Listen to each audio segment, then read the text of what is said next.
"Martin, what's that?" Ray asked, skating over. "What's what?" Martin asked, grinning. He grabbed Ray in a bear hug, getting him in a headlock. "I beat you, that's what. Can't you take it?" "No, that." Ray shoved Martin away, pointing at the ice.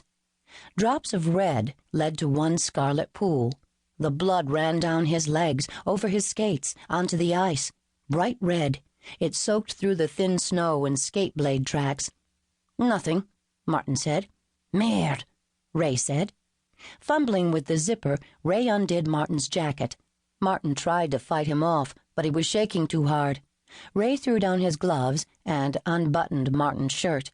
The slices were deep, and in the rough game, the stitches had come undone. Blood flowed from the crisscrossed cuts. The man had held Martin's neck with one hand, the knife with the other while his father had watched. "Pay," the man kept saying. "Pay, or I'll go deeper." "What the hell?" Ray asked, looking into Martin's eyes. The air was so cold, their blood froze as they stood there. Ray took off his own jacket and pressed it against the wounds. Martin wouldn't talk. He wouldn't tell a soul, not his mother, not his best friend, the details of what had been done to him, and he never had, not one person, until he met May. May, his only love. He had told her the whole story. He could see it now, the way it had been, the thing that had happened that bright cold morning on Lac Vert. He could see as if it was right in front of him. Every ice crystal, every pine needle, the look of wild competition in his friend's eyes. The scene was as clear as day. Until he opened his eyes. He was lying in bed, sweating and tangled in the sheets. "Martin, you cried in your sleep," May whispered beside him. "I dreamed," he began, then stopped. "Tell me," she said. He could hear the anguish in her voice, and behind it the deepest love he had ever known. They had met at a strange, vulnerable time in each of their lives, and she had once told him they had specific things to give each other, things that no one else ever could. He was afraid, so afraid, that he had lost the power to give her anything. "Of the lake," he said.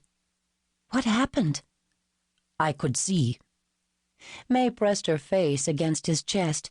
His scars no longer hurt as they once had, but they felt taut and hard as wire cables.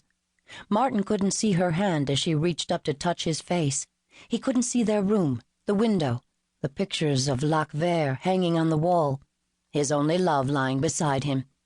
He was going blind, and he couldn't see anything, except in his dreams. Chapter 1. The plane was crowded. As the passengers boarded, the flight attendant announced that every seat would be required, that people should stow all their belongings in the overhead bins or under the seats in front of them. May Taylor made sure her and Kylie's bags were out of the way, that Kylie knew she had to stay in her place and not bother the businessman in the aisle seat. Takeoff was smooth, and the plane climbed through thin gray clouds into the brilliant blue. Until this year, May hadn't flown much. There had been neither money nor reason, but Kylie's doctor in Boston had recommended that Kylie take part in a study at Twig University in Toronto, with a group of psychologists focusing on clairvoyance and personality disorders. May and Kylie lived with May's great-aunt in an old farmhouse on the Connecticut shoreline.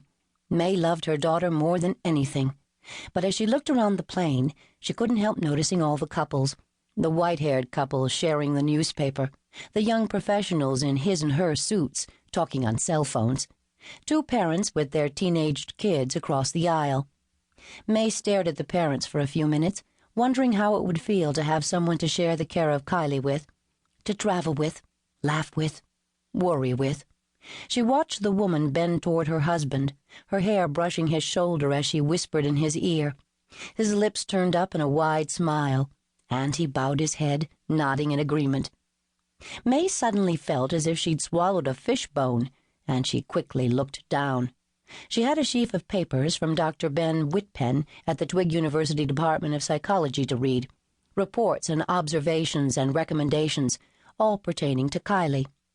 Upon landing at Logan, she would take them to Kylie's doctor on Barkman Street. After that, the long drive home to Connecticut.